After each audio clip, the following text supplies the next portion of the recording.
Yo, what's going on, guys? My name is Alex, and today we're going to talk about the Pascal Siakam trade that just happened the other day.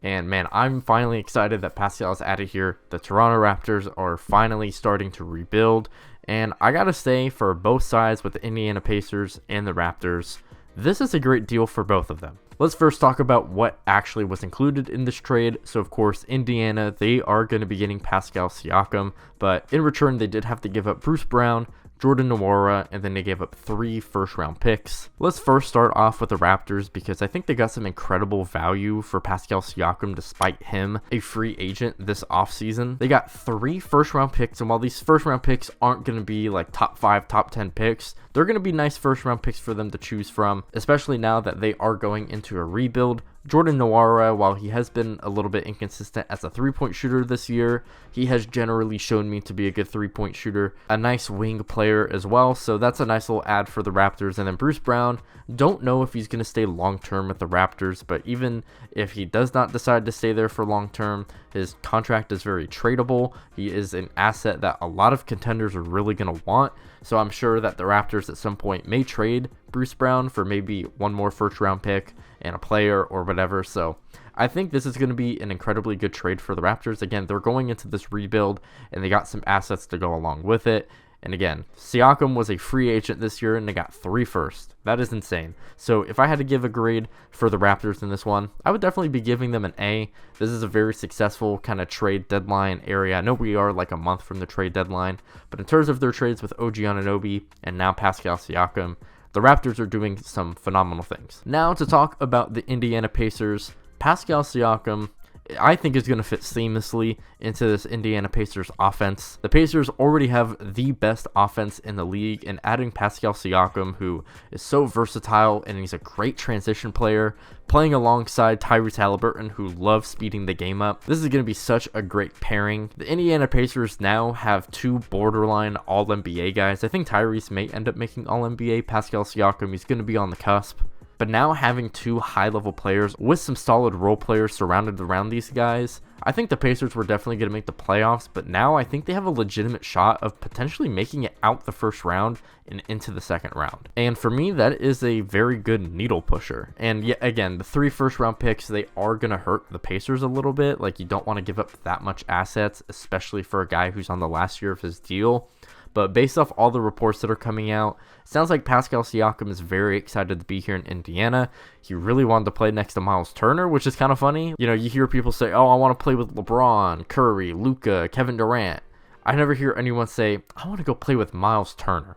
Like, that is just not something that is said. And then obviously Tyrese Haliburton is a big part of him wanting to stay there as well. Tyrese and Pascal were in a lot of communications. Haliburton obviously wanting Pascal to come join him so that they can try to make a push in the playoffs. So it sounds like Pascal Siakam is probably going to have a good time in Indiana, and he will re-sign. So because he is probably going to re-sign, the Pacers kind of had to give up those 3 first-round picks. Now, again, they're not going to be the greatest, but obviously it's nice to have as much assets as possible. But speaking of having assets, a big reason why the Pacers actually are probably going to end up getting an A for me in this trade is because they didn't really have to give up any sort of like young pieces on their roster in this trade. The Pacers did not have to end up giving up Benedict Mathurin, Andrew Nembhard, Isaiah Jackson, Jalen Smith, Obi Toppin, and even though Buddy Hield is not a young player anymore, still a very good role player. Those are 6 guys that I was afraid would probably be thrown into this trade alongside Bruce Brown, but they kept all of these guys. Especially, I think it's important to have like the Mathurins,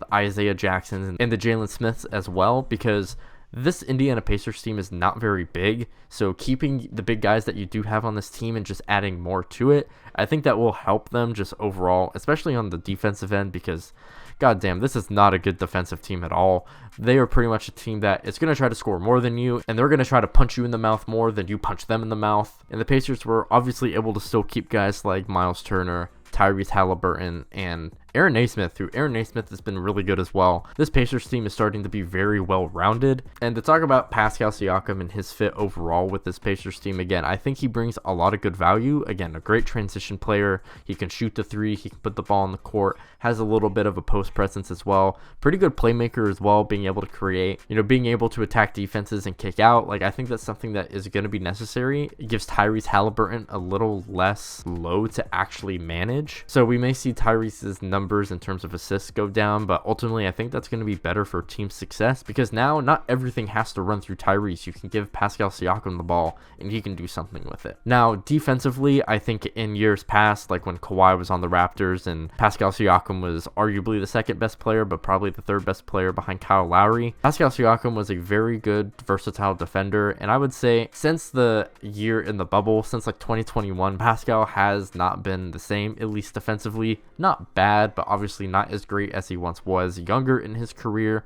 And I would say that's mostly because of that offensive load that he did have to take on.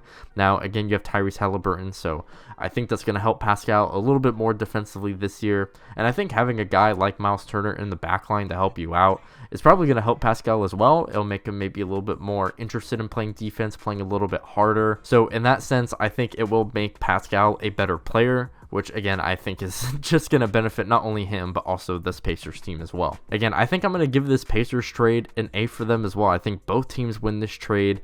The Pacers did not have to give up a lot of assets, and even in the assets that they did give up, at least they didn't have to give up any of their young developing talent. And then for the Raptors, they're rebuilding, they got some picks, they got a nice player in Bruce Brown who could potentially give them even more assets in return. I think both of these teams deserve an A for the trade, and they ultimately are both going to succeed from this trade. But hey, those are my thoughts on this Pascal Siakam trade. Let me know down below what y'all think. If you enjoyed, make sure to like and sub. I'm trying to get to 1,000 subs by my birthday in June, so please help me out. You can check out my socials down below in the description. You can also check out this video somewhere on the screen. Anyways, I'll see you on the next one. Peace out.